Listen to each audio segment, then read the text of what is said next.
Baik, Assalamualaikum warahmatullahi wabarakatuh. Waalaikumsalam. Selamat malam, Pak Ibu guru muda sekalian. Saya Sonang Rona selaku moderator akan memimpin atau membimbing acara kita pada pertemuan Zoom kali ini. Adapun kegiatan yang akan kita laksanakan yakni diskusi terkait dengan beberapa hal materi dalam mata kuliah Filosofi Pendidikan Indonesia. Adapun poin-poin yang akan kita bahas pada pertemuan kali ini ada 5 poin yang nanti juga akan disampaikan oleh Bapak Ibu guru muda sekalian secara bergantian. Terlebih saya akan menyampaikan nama-nama kelompok pada diskusi kali ini. Yang pertama saya sendiri selaku moderator yaitu Sonang Rona, kemudian Topin Satria, Dendi Novendri, selanjutnya Al Habib Muksi, Arif Agusta Dafer, kemudian Muhammad Nur Ilham. Nah, kita langsung masuk ke beberapa poin yang akan kita bahas pada diskusi kali ini. Yang pertama, terkait dengan komitmen diri dengan menggunakan model lingkaran emas atau Golden Circle. Tentang mengapa, bagaimana, apa dari mata kuliah Filosofi Pendidikan Nasional. Kemudian yang kedua, bagaimana sosok Ki Hajar Dewantara bagi kita, para guru muda. Selanjutnya yang ketiga, penerapan dasar-dasar pendidikan Ki Hajar Dewantara dalam wujud asli aksi nyata di lingkungan sekolah. Kemudian poin keempat, profil pelajar Pancasila dan perwujudan pada pendidikan yang berpihak kepada peserta didik dalam pendidikan abad ke-21. Selanjutnya yang kelima, bagaimana strategi mewujudkan pendidikan yang berpihak kepada peserta didik tersebut yang sebaiknya diterapkan di lingkungan sekolah. Oke, itu 5 poin yang akan kita bahas, kemudian kita diskusikan nantinya. Untuk materi pertama akan saya sampaikan sendiri, yaitu komitmen diri dengan menggunakan model lingkaran emas atau yang sama-sama kita ketahui Golden Circle, tentang mengapa, bagaimana, kemudian apa dari mata kuliah Filosofi Pendidikan Nasional. Yang pertama yaitu Filosofi Pendidikan memberikan fondasi tanggung jawab ke calon guru praktik pembelajaran di sekolah. Kajian filsafat melatih untuk memikirkan setiap yang harus dilakukan dan alasan-alasan, dengan demikian lahirnya tanggung jawab moral dalam diri setiap dilakukan di dalam proses pendidikan dan pembelajaran. Kemudian selanjutnya,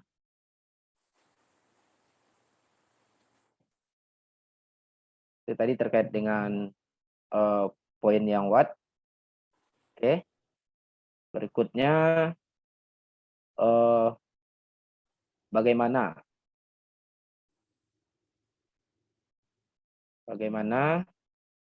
adapun yang terkait dengan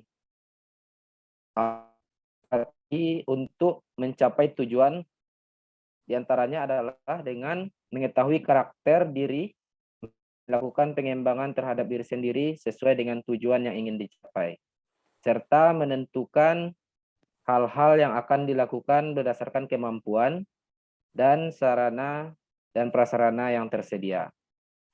Kemudian selanjutnya, what, untuk mengimplementasikan strategi tersebut tentunya dengan menentukan tujuan yang akan dicapai, mendalami karakter diri sendiri, menentukan sarana dan prasarana yang mendukung, dan dengan menentukan eksekusi yang tepat untuk mewujudkan waktu yang telah ditentukan saat itu. Nah, hal ini menjadi poin yang penting bagi terutama kita sebagai calon guru profesional untuk memahami bagaimana keberlangsungan pembelajaran yang tepat yang sesuai dengan strategi serta tujuan dari pembelajaran tersebut. Baik, untuk materi selanjutnya akan disampaikan oleh Bapak Topin. Pada Bapak Topin kami persilahkan terkait dengan sosok Ki Hajar Dewantara bagi Bapak atau kita sebagai guru dalam pembentukan jati diri seorang pendidik. Oke, Kepada baik. Bapak Topin kami persilahkan. Terima kasih Pak Sonang. Sebelumnya izin rekan-rekan semua, Assalamualaikum warahmatullahi wabarakatuh. Waalaikumsalam. Untuk di soal nomor 2 ini, yaitu tuliskan sosok Ki Hajar Dewantara bagi Bapak atau Ibu guru dalam membentuk jati diri seorang pendidik. Tentu ya, masing-masing dari kita mempunyai pandangan tersendiri terhadap Bapak pendidikan kita ini, yaitu Bapak Ki Hajar Dewantara. Di sini saya akan menjelaskan menurut pandangan saya sendiri, yaitu tentang Ki Hajar Dewantara. Ki Hajar Dewantara telah mengisyaratkan posisinya itu sebagai guru bagi siswa-siswanya melalui petua-petua dalam bahasa Sanskerta, di mana yang kita tahu bahwa bahasa Sanskerta yang diucapkan oleh Ki Hajar Dewantara ini yaitu tentang sistem Among. Tut Uhuri Handayani. Ing Madya Mangunkarso Tut Uhuri Handayani. Guru bukan sekedar mengajarkan keilmuan tertentu, tetapi dia juga harus dapat menjadi instrumen perekat nilai-nilai kebangsaan, nasionalisme, cinta tanah air, nilai religius, dan spiritual. Selain itu, guru juga harus menjadi tauladan bagi siswanya, menjadi orang tua yang selalu membimbing anak-anaknya, menjadi problem solving dalam setiap sambutan pengetahuan dan wacana bagi orang-orang di sekitarnya. Nah, mungkin itu yang dapat saya sampaikan. Saya kembalikan kepada Bapak Sonang.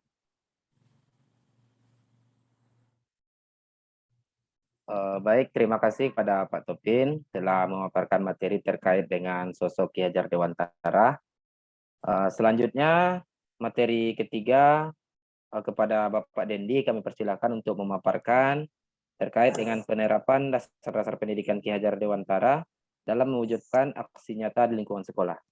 Kepada Pak Dendi, dipersilakan.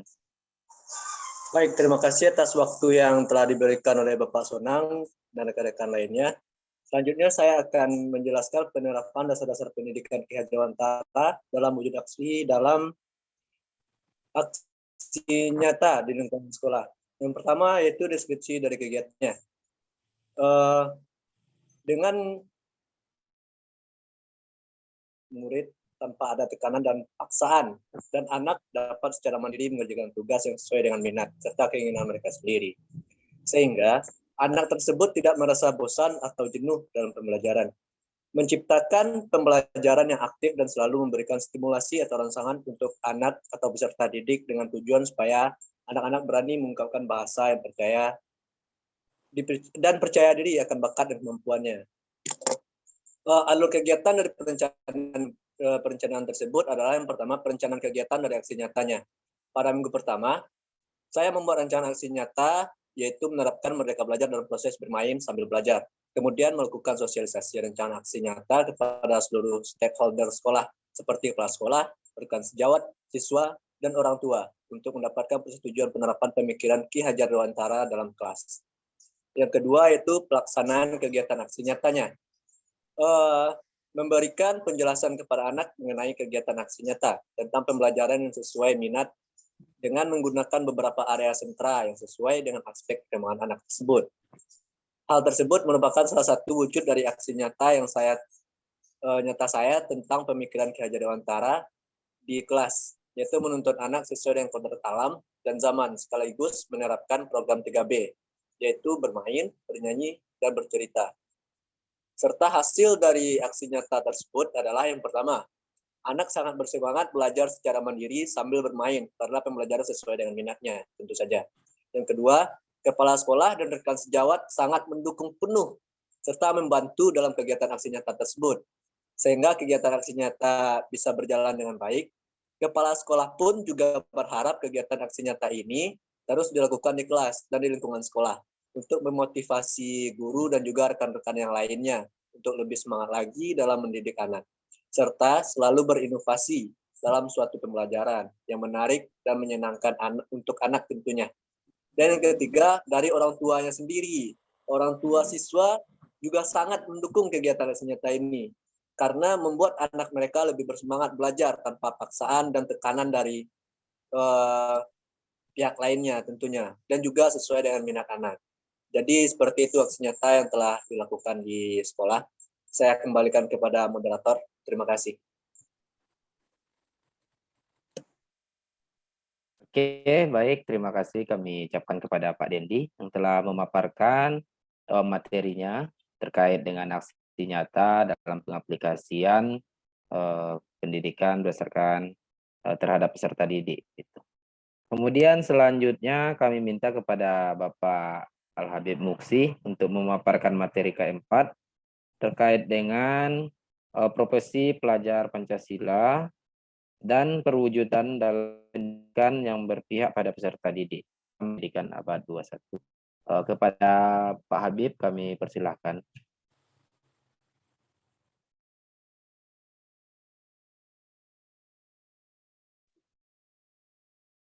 Terima kasih kepada Bapak Sonang dan rekan-rekan semuanya.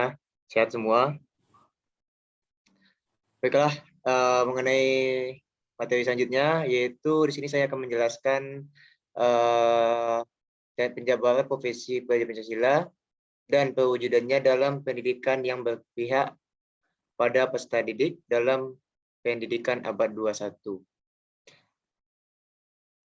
Ada beberapa elemen. Yang pertama adalah elemen pertama, yakni beriman, bertakwa kepada Tuhan Yang Maha Esa, dan berakhlak yang mulia dapat diimplementasi melalui hablum minallah, hablum minannas, dan hablum minal lam.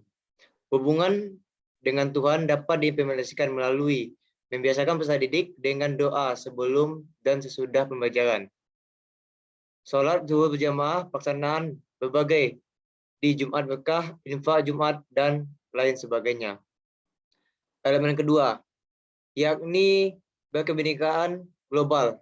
Elemen ini dapat diimplementasikan dengan mengenalkan berbagai budaya lokal pada peserta didik melalui mendalami budaya dan identitas budaya, seperti dengan memberikan pemahaman pada siswa untuk menggunakan bahasa lokal saat di rumah dan menggunakan bahasa nasional saat di sekolah. Meskipun ada kalanya guru juga perlu membiasakan bahasa lokal yang sopan pada siswa.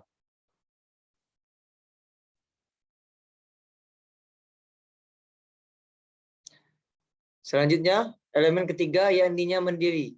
Mandiri dapat diimplementasikan dengan membiasakan anak untuk mengerjakan tugasnya sendiri dengan baik, dengan tidak mencontek pekerjaan temannya, menerapkan kedisiplinan dan tanggung jawab seperti memberikan kepercayaan sebagai anggota pengurus kelas melalui struktur organisasi, memberikan kepercayaan melalui piket kelas, dan bisa juga memberi kepercayaan dengan memberikan tugas pekerjaan rumah. Elemen keempat, yakni bergotong royong. Elemen ini dapat diimplementasikan dengan memberikan kegiatan berdiskusi pada saat pembelajaran berlangsung, membuat piket kelas, membiasakan kegiatan Jumat bersih dengan melakukan kebersihan bersama di lingkungan sekolah. Hal ini nantinya akan menumbuhkan jiwa, rasa semangat, dan bekerjasama kepada peserta didik.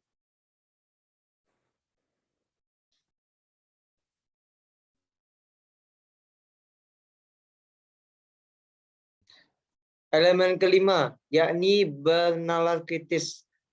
Hal ini dapat diberikan dengan memberikan pembelajaran menggunakan model pembelajaran yang berbasis masalah, memberi kesempatan peserta didik untuk mengambil keputusan serta membiasakan peserta didik untuk meningkatkan jiwa literasi melalui penyediaan pojok baca.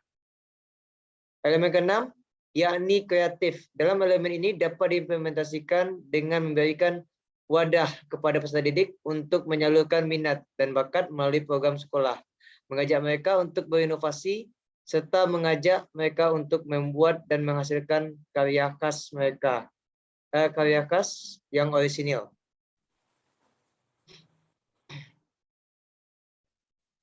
Oke, baiklah, cukup materi dari saya mengenai poin yang keempat. Saya kembali kepada Bapak Sonang. Ya, baik. Terima kasih kepada Pak Al-Habib Muksi kami ucapkan terkait dengan pemaparan materinya. Selanjutnya materi kelima atau materi penutup terkait dengan materi kita pada malam hari ini atau pada diskusi kali ini yang akan nanti disampaikan oleh Bapak Arif Mustadafer dan Muhammad Nuril Ilham ya, Baik itu nanti dalam sesi pendalaman materinya kami minta kepada Bapak Arif Agus Tadafer dan Bapak Muhammad Nuril Ilham nanti dalam penjabarannya, yakni terkait dengan bagaimana strategi mewujudkan pendidikan yang berpihak pada anak yang sebaiknya diterapkan di lingkungan sekolah. Oke, kepada Bapak Arif Agus Tadafer, terlebih dahulu kami persilahkan untuk pemaparan materinya.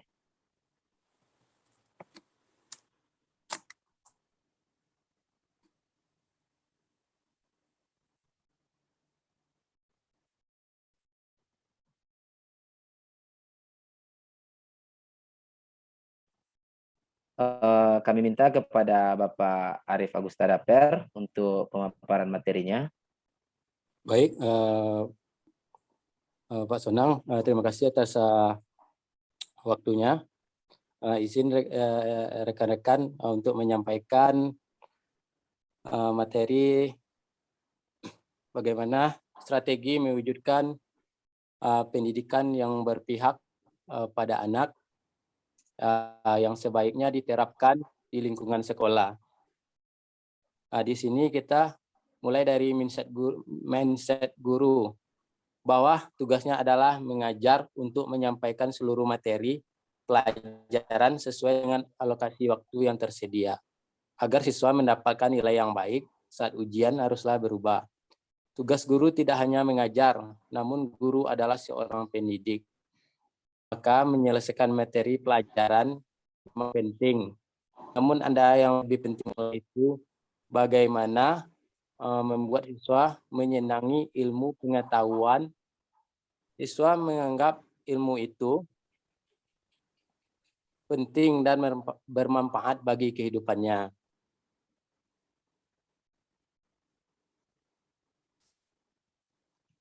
Bila pemahaman ini bisa ditanamkan kepada siswa, maka mereka akan menikmati setiap detik pembelajaran di sekolah dan mereka juga menjadi termotivasi untuk mencari tahu lebih dalam tentang materi yang disampaikan oleh guru.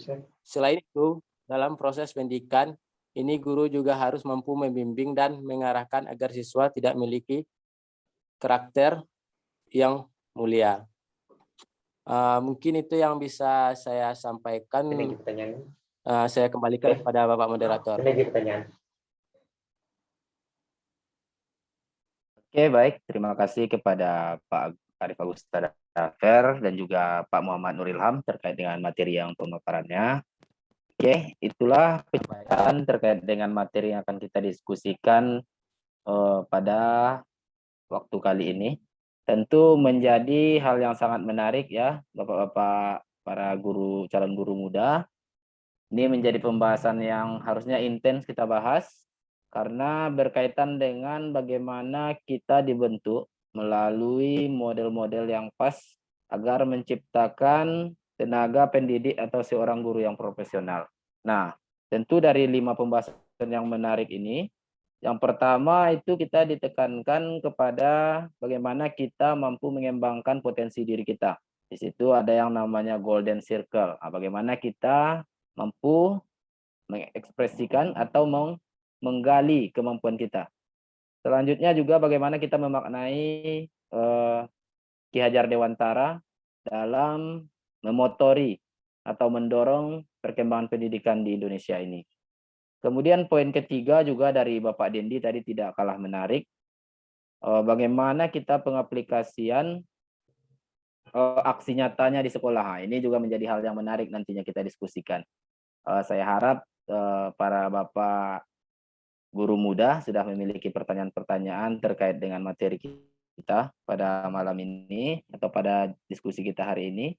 Kemudian yang keempat juga terkait dengan profil Pancasila. Ini saling berkaitan ya Bapak guru muda. Kemudian selanjutnya yang kelima itu bagaimana mewujudkan pembelajaran yang berdiferensiasi atau berpihak kepada peserta didik. Baik, tibalah kita kepada sesi tanya jawab atau diskusi kepada Bapak guru muda yang ingin menanyakan atau menyampaikan pendapatnya, kami silakan.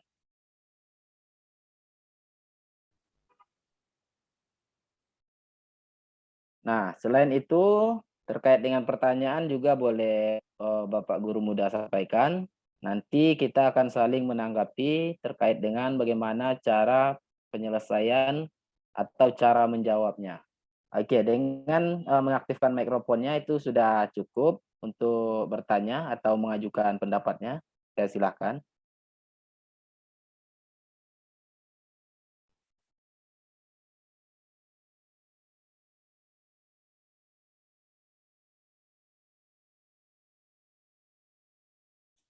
Oke, baik. Untuk mengawali pertanyaan, ini saya awali dengan pertanyaan yang dari tadi sudah saya siapkan tentunya.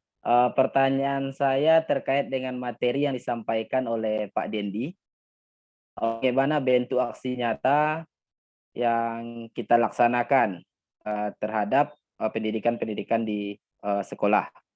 Pak Dendi juga memaparkan tadi hal ini tentu diterima oleh pihak sekolah, apakah itu kepala sekolah, guru-guru, semua stakeholder yang berada. Nah, yang ingin saya tanyakan selama pelaksanaan tersebut, apakah Pak Dendi mengalami kesulitan untuk pengaplikasiannya? Nah, itu mungkin menjadi pertanyaan saya terhadap Pak Dendi. Saya harap Pak Dendi dapat menanggapi.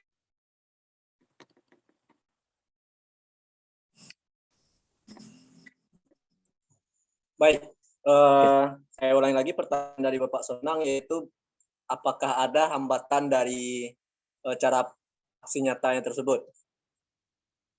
Jadi selama pelaksanaan ini hambatan yang saya rasakan cuman minim ya, karena kita lebih memberikan penjelasan mengenai kegiatan, tentunya tentang pembelajaran yang kita sesuaikan dengan minat dan dengan bakat anak tersebut, dengan beberapa area sentra yang sesuai dengan aspek perkembangan anak. Dan hal tersebut juga merupakan hasil dari pemikiran Ki Hajar Dewantara, yaitu di mana kita harus menuntut anak sesuai dengan kodrat alam dan zaman, sekaligus menerapkan program 3B, yaitu bermain, bernyanyi, dan bercerita. Dan dari kegiatan aksi nyata tersebut, saya rasa hambatan yang terlalu berarti tidak ada. Jadi seperti itu, Bapak Sonang. Oke, baik. Terima kasih Pak Dendi atas jawabannya. Ini menjadi jawaban yang sangat penting tentunya bagi kita ya, Bapak Ibu Guru Muda. Dalam pengaplikasian aksi nyatanya, ternyata hambatannya masih bisa dilewati. Bahkan bisa dikatakan karena model pembelajaran yang disarankan oleh Bapak Ki Hajar Dewantara ini memang pembelajaran yang menarik. Oke, terima kasih kepada Pak Dendi. Selanjutnya kepada Pak Muhammad Nur Ilham, kami persilahkan untuk. Ya, baik. Terima kasih Pak Sonang dan izin rekan-rekan. Yang ingin saya tanyakan terkait tadi tentang pembelajaran profil Pancasila yang disampaikan oleh Bapak Habib.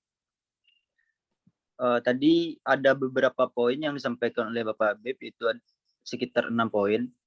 Yang bentuk pertanyaannya itu jabarkan profesi pelajar Pancasila dan perwujudannya dalam pendidikan yang berpihak kepada peserta didik dalam abad 21. Begini, sepanjang kita melakukan perkuliahan atau saya secara pribadi, saya masih merasa ambigu atau masih berpikiran. Jadi begini, yang ingin saya tanyakan tuh, emang apa saja perubahan yang akan ditimbulkan dengan adanya proyek penguatan profil Pancasila? Mungkin itu pertanyaan saya. Saya kembalikan kepada moderator.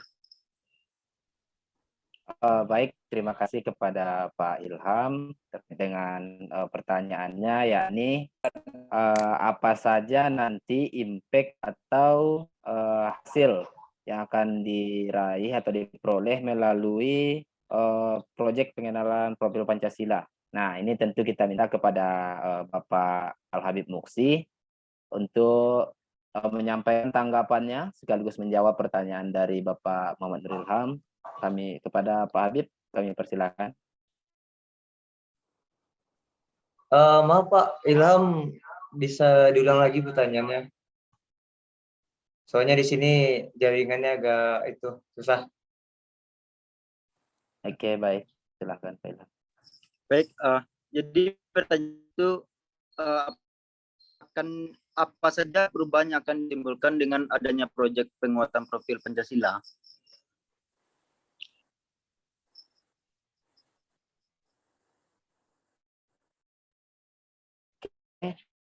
Baik, Pak Ilham, atas pertanyaan.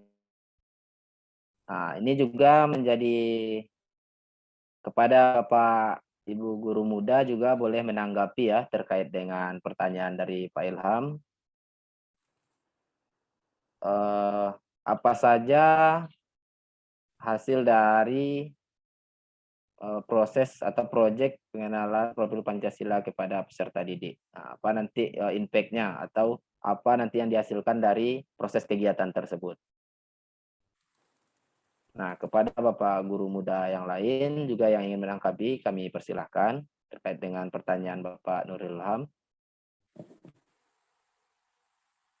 Oke, baik. Kepada Bapak Daper, Arif Agusta Daper, kami persilahkan. Baiklah, terima kasih moderator. Di sini saya ingin menanggapi sedikit tentang proyek P5, di mana yang pernah saya alami di sekolah tempat PPL 1, saya dibawa oleh guru tersebut untuk bisa layarnya dinampakkan ke Bang Bib, Pak Bib.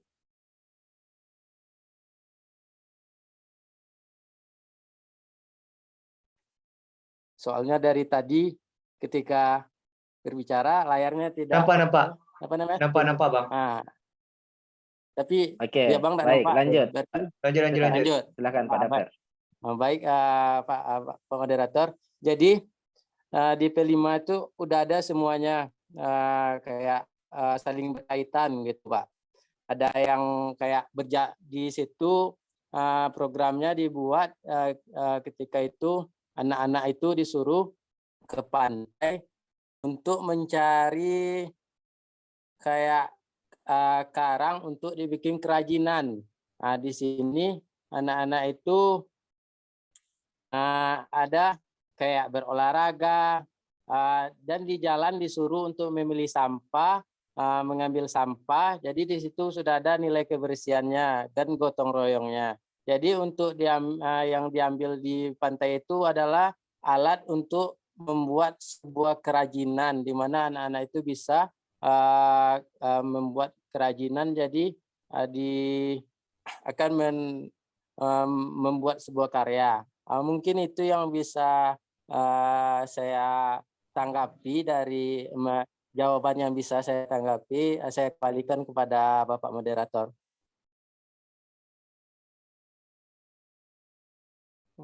Baik, terima kasih kepada Pak Arif Agusta Daper. Selanjutnya kepada Bapak Topin Satria, kami persilakan untuk menanggapi. Oke, terima kasih kepada Pak Sonang selaku moderator. Menambahkan sedikit dari pertanyaan Muhammad Nuril Ilham tadi, mungkin dari P5 ini yaitu baru bagi kurikulum kita. Jadi, proyek penguatan profil Pancasila sebagai salah satu sarana pencapaian profil pelajar Pancasila, yaitu memberikan kesempatan kepada peserta didik untuk mengalami pengetahuan sebagai proses penguatan karakter sekaligus kesempatan untuk belajar dari lingkungan sekitarnya. Nah, jadi di P5 itu diperkenalkan bagaimana kita belajar dengan lingkungan sekitar. Apa-apa saja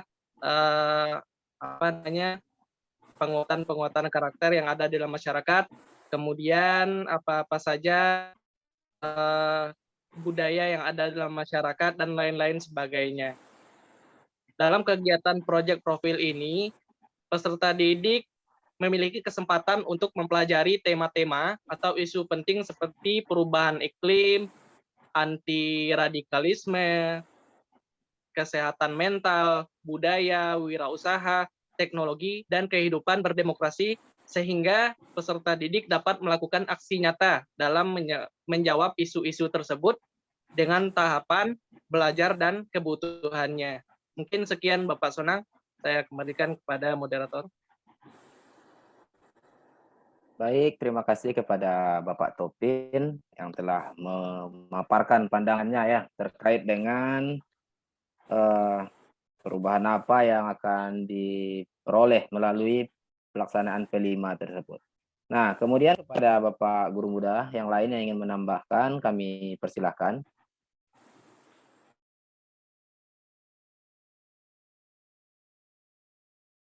Oke, baik.